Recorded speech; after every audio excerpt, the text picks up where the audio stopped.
দিন শেষে আমারও কিছু কথা থাকে যেগুলো খুব আগ্রহ নিয়ে কাউকে বলতে ইচ্ছে হয়। তৎক্ষণাৎ কেউ বলে ওঠে, তুমি নাকি মেয়ে, তোমার আবার কিসের কথা থাকবে, কিসের আগ্রহ থাকবে, কেন কাউকে শোনানোর ইচ্ছে হবে, এত আবেগ কোথা থেকে আসে? জি, মেয়েদের ক্ষেত্রে এমনই হয়। স্বয়ং পৃথিবীও তাদের পক্ষে থাকে না। সেখানে মানুষ থাকবে, আগ্রহ নিয়ে শুনবে, ইচ্ছেকে প্রাধান্য দিয়ে বুঝবে। এটা ভাবাই তো বিলাসিতা, কারণ বাস্তবতা প্রতি মুহূর্তে বুঝিয়ে দেয় তুমি মেয়ে, তুমি মেয়ে। এই বলে নতুন নতুন কত উপায়ে কত কিছু বুঝিয়ে দেয়। আমরা মেয়ে বলে আমাদের কোনো ইচ্ছা থাকতে পারে না, আকাঙ্ক্ষা থাকতে পারে না। একটা মেয়ে একা চলতে পারে না রাস্তায়, বাট এটা কি জীবন? এটা জীবন নয়। প্রত্যেকটা মানুষের জীবনে কিছু ইচ্ছা থাকে, আবেগ থাকে, বেদনা থাকে, কষ্ট থাকে, সবকিছু নিয়েই কিন্তু জীবন।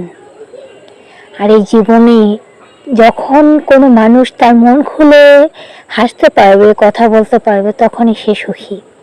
এটা কিন্তু নতুন কিছু না, এটা অনেক পুরনো কিছু।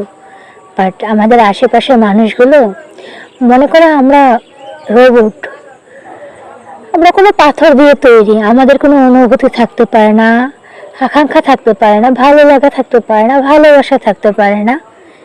আসলে এটা তো জীবন নয়। আমাদের ইচ্ছে করে পানির মধ্যে মাছের মতন সাঁতার কাটতে, আমাদের ইচ্ছে করে সেই নীল আকাশে পাখির মতন ডানা মেলে উঠতে, কিন্তু আমরা তো মানুষ, আমাদের পাখা নেই, তাই উঠতে পারি না। তাই বলে কি জীবন থামিয়ে রাখবো? কখনোই না। আমাদের জীবনে যত শখ, আনন্দ, আহ্লাদ যা ইচ্ছা করবে আলহামদুলিল্লাহ পূরণ করবো। তাতে কেউ খারাপ বলুক, ভালো বলুক, লোকে তো বলবেই। কারণ ওই যে বলে না, ঘরে খেয়ে পরে কাজ করে বেশি, তার নাম প্রতিবেশী।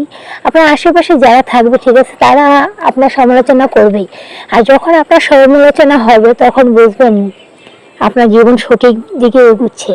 তাই বলে হ্যাঁ, এতটা অবাধ্য হওয়া ঠিক না, এতটা উন্মুক্ত হওয়া ঠিক না। যতটা উন্মুক্ত হলে সবাই বলবে যে নর্তকী বা অন্য কিছু, মানে খারাপ কোনো সম্বোধন করবে। তাই বলি, সবাই সবাইকে সম্মান দিতে শিখুন, ভালোবাসতে শিখুন, দেখবেন ইনশাল্লাহ জীবন অনেক সুন্দর।